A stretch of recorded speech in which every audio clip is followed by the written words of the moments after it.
بیننده اخباری آزادی هستید. سلام، من مومین احمدی با همکارانم خبرهای آخرین جهان و تاجیکستان را پیشکش میکنیم. امروز 15 ایول است. سرخط خبرها: سیل خرابی آور در تاجیکستان و قرقیزستان و ازبکستان باعث مرگ انسانها و خرابی های زیاد شده است. دانشمند آمریکایی میگوید سوءقصد به جان دونالد ترامپ سرنوشت انتخابات پرزیدنتی آمریکا را حل نخواهد کرد. سوءقصد به جان نامزدها و یا پرزیدنت‌ها حتما باعث افزایش دستگیری سیاسی آنها نشده است. گمانبران کشتار در شهر کانیبادام در مرافعه دادگاهی گفتند که زیر شکنجه به گناه ناکرده اعتراف کردند.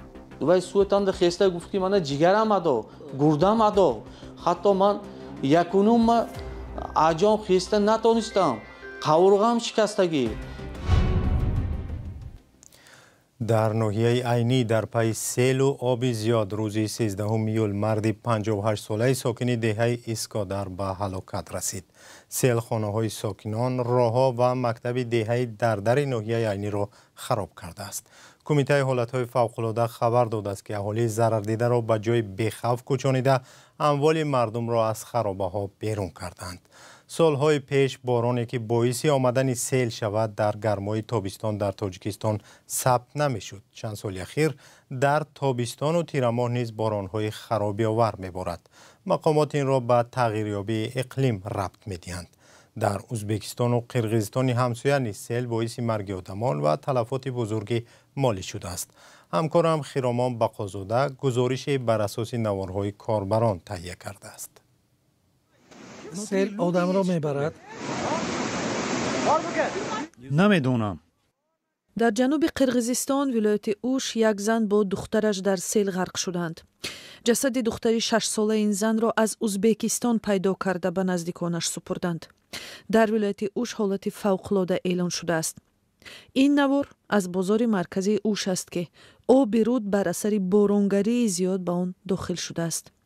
سیل با خود ماشین و آدم‌ها را میبرد. ساکنان تلاش دارند خود را نجات دهند.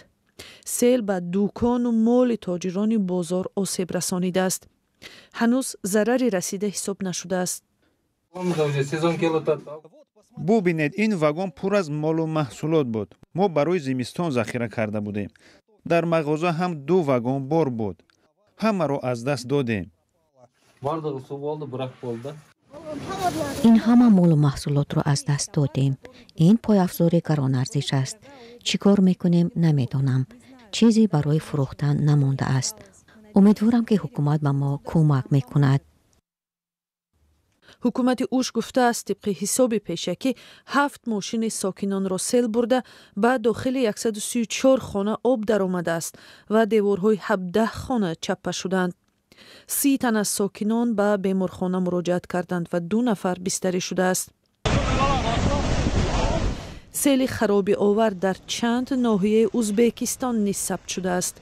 در ولایت اندیجان سیل یک پل بزرگ را ویران کرد. روز یکشنبه پرزیدنت ایالات متحده آمریکا جو بایدن و داوطلب کرسی پرزیدنتی این کشور سابق پرزیدنت دونالد ترامپ از مردم آمریکا دعوت کردند که وحدت را حفظ کنند. یک روز پیش از آن در ایالت پنسیلوانیا دونالد ترامپ از یک سوءقصد جان به سلامت برد. اثنای حمله شامی شنبه ترامپ از گوش راستش جراحت برداشته یک اشتراکچی جمع آمد به قتل رسید. جو بایدن دستور داده است که تفتیش مستقلی سوءقصد دایر شده کمبودی‌های خدمات امنیتی در عرصه انتخابات پرزیدنتی ماه نوامبر برطرف کردند. بر پایه اطلاع خدمات کشفی ایالات متحده آمریکا یا خود FBI توماس متیو کروکسی 20 ساله مسئول سوءقصد بوده است که بعد طرف ترامپ و ازدحام جانبدارانش از سلاح آتشفشان ترک شده است. خدمات امنیتی با تیر جوابی او را محو کردند. پرزیدنت بایدن میگوید در امریکا رقابت‌ها و پیام‌های سیاسی خیلی گرم شدند و حالا وقتی رسیده است که آرامی حکم فرما گردد. در یک صحبت اختصاصی با رادیو آزادی پروفسور متیو دالک پژوهشگر تاریخ سیاسی در دانشگاه جورج تاون واشنگتن تأثیر سوءقصد به جان دونالد ترامپ را چنین شرح داد. واقعا موج همدردی و دستگیری طوری بود که همانگونه ادامه میکند.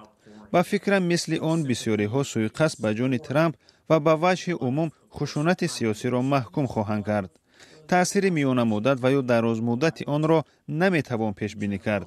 خیلی دشوار است. سببش هم این است که در عصر 20 سوءقصد به جان نامزدها و یا پرزیدنت‌ها حتما باعث افزایش دستگیری سیاسی آنها نشده است. تدی روزولت از تیر به قفس سینه‌اش جان به سلامت برد. او معرکه سیاسیش را ادامه داد ولی بعداً در انتخابات پرزیدنتی ناکام شد. سال 1950 پرزیدنت امریکا هری ترومن هدف سوءقصد قرار گرفت. مردم گمان داشتند که همدردی به او امکان می‌دهد که حزب دموکرات در انتخابات میانه دوره پیروز می‌شود. ولی این حزب در انتخابات شکست خورد. یعنی نمی‌توان چیزی را قاطعانه تاکید کرد. این را هم باید گفت که عادتاً خشونت یک طرف باعث خشونت طرف دیگر می‌شود. درست؟ این خیلی نیست که حمله خشونتبار به وقوع پیوست و در پی آن وضع آرام و خشونت سیاسی قطع می‌گردد. با فکر من حمله وضع کشور را در چند ماه آینده باز هم ناگوارتر خواهد کرد. سپس همکارم تود پرینس از پروفسور دالک پرسید که درباره وضع کنونی مردم سالاری یا خود دموکراتی آمریکایی نگرانی وجود دارد. خوب، وضع دموکراتی در امریکا در حالتهای زیاد نااستوار است. من 10 سال گذشته را در نظر دارم. هر سال کمی بیشتر و بیشتر نااستوارتر می شود. از این نکته نظر مثل سالهای 60 قرن گذشته است. مسئله ها کاملا فرق دارند. بازیگران صحنه کاملا دیگرند. کشور دیگر است. اما نااستواری و خشونت سیاسی مثل آن دوره است. میدانیم این کوشش های سوءقصد به جان ترامپ در جای خالی به وجود نآمده است. خشونت سیاسی خیلی زیاد است. کشتار دست جمعی در بوفالو یا الپاسو یا پیتسبورگ و یا 6 ینور سال 2021 در واشنگتن یا بیشتر از آن خشونت سیاسی در سال 2017 در شارلوتسویل رو به یاد آورید. خلاص به نظر می رسد که خشونت و اکستریمیسم خشونتبار رو به افزایش است. تشکر از دانشمند آمریکایی متیو دالک که به سوال‌های رادیو آزادی درباره تأثیر سوءقصد به جان دونالد ترامپ به انتخابات پرزیدنتی و فضای سیاسی در آمریکا پاسخ داد. و خبری آخرین از آمریکا این است که امروز در شهر میلواکی ایالت ویسکانسین انجمن حزب جمهوری‌خواه ایالات متحده آمریکا دایر می شود و احتمال در آن دونالد ترامپ رسما نامزد جمهوری‌خواهان در انتخابات پرزیدنتی آمریکا می شود. ای هموطنی عزیزتر از جان، ای یوسف امروزین کنعان، بیرون ز وطن چی حال داری؟ بیا و از روزگارت ما را آشنا کن. بینندگان عزیز، اگر شما دور از تاجیکستانید و از نازکی‌های مهاجرت آگاه هستید و می‌خواهید دیگران نیز بدانند، پس این برنامه برای شماست. روزگار مهاجر، مطابق شوی به محیط نو، قصه‌های انسانی و سبق‌های حیاتی. 3 خانواده در شهر کانیبادام در شمال تاجیکستان از کشال یافتن مرافعه نزدیکانشان در دادگاه ولایت سوخت ناراضی‌اند. یک خانواده جبر دیده و 2 خانواده دیگر پیوندان آنها میباشند که در کشتار عیبدار شدند. حادثه کشتار در کانیبادام 1 سال پیش رخ داده است. فرزان محمدی گزارش می‌دهد. خانواده های رجبوف ها و یوسفوف ها 1 سال باز در 10 مقامات را میکوبند و کوشش دارند که 2 عضو این عائله ها را از بازداشت رها کنند. ایوب رجبوف 50 ساله و منصور یوسفوف 60 ساله به کشتار ضیاءالدین کیمسانوف 48 ساله گمانبر می شوند. حادثه شب 30 ایون سال 2023 در زمین‌های کشاورزی هممرز با ازبکستان رخ داده است. پیوندان 2 مردی گمانبر شده میگویند که همان شب آنها به آبیاری زمین‌های کشاورزیشان رفته بودند ولی زود برگشتند. 9:30 رفتن شب بود. سنی همون ما بین 45 анда گشت خانه اومدن. ما وام کردیم این والی سوارنده شتگی بدیم. اول کلیندم اومدن حدشان برابر اومدن ما دیدیم چی ما کردیم. یک او خبر گیرم نباتی ما گفته برام رفتم. دیری نشده یک مبانی 40-30 دقیقه باز برگشته اومدن. مناقشه ناگهانی خاراکتری معاشی داشته سنه 30 ایون تخمین ساعت‌های 22:30 دقیقه ایوب رجبوف و منصور یوسفوف در زمین‌های کشاورزی شهری کنیبادام پهلوی هم زمین داشتند و برای آبیاری آن اکثرا همراه می‌رفتند. ضیاءالدین کیمسانوف کشته شده از آنها دورتر زمین داشته است. خدمات مطبوعات ریاستی وزارت کارهای داخلی ولایت سوق در یک گزارش سال گذشته گفته است که حادثه در پی جنجال آب سر زده و باعث به قتل یکی از آنها شده است. گمانبران قتل در نزد دوربینی مقامات روش حادثه را نقل کردند، ولی پیوندان دو محکوم شده این نشانداد گمانبران را نادرست فکر میکنند و برای تفتیش عادلانه و دریافت قاتلان اصلی به چندین زینه‌های حقوقی مراجعت کردند. سودانده خودشان هم گفتند ما یا یک بار نه، 2 بار نه، 3 بار و یا رژیسور ما اکتور همشه یاد میتیند. ما سانی گفتیم یاد داد همشه سانی گفتیم گفتند همونو نگوییم. اوای حاضر راست پدوالشان بود اسمی راست پدوال به ما گفتیان. خجینم عموما این کیمسانوف دیگه آدم ندیدگی نمیشناسنم یکم بار هم گپم نشدگی و آدم کتی. 9 بار در دادگاه ولایت سوق مرافعه دادگاهی ایوب رجبوف و منصور یوسفوف دایر گردیده است، ولی 3 ماه اخیر به سبب تفتیش دیگر باره مرافعه دادگاهی به تأخیر افتاده است. بود و سوتان خسته گفت که من جگرم ادا گردم ادا حتی من یکونم اجام خسته نتونستم قورغم شکستگی 10 روز من توق بموندم.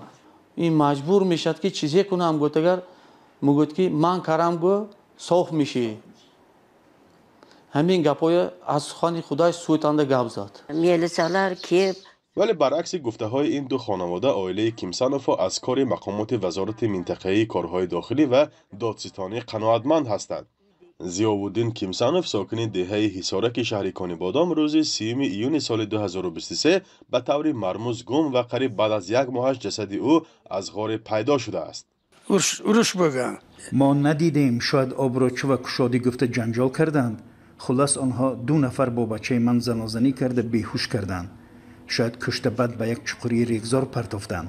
به فکرم پایش را شکستند چون که در جسد این را دیدید. دیگر پایش بود. کلش را در تشخیص معلوم کردند که شاید با بیل یا کلن استخوانش را شکستند.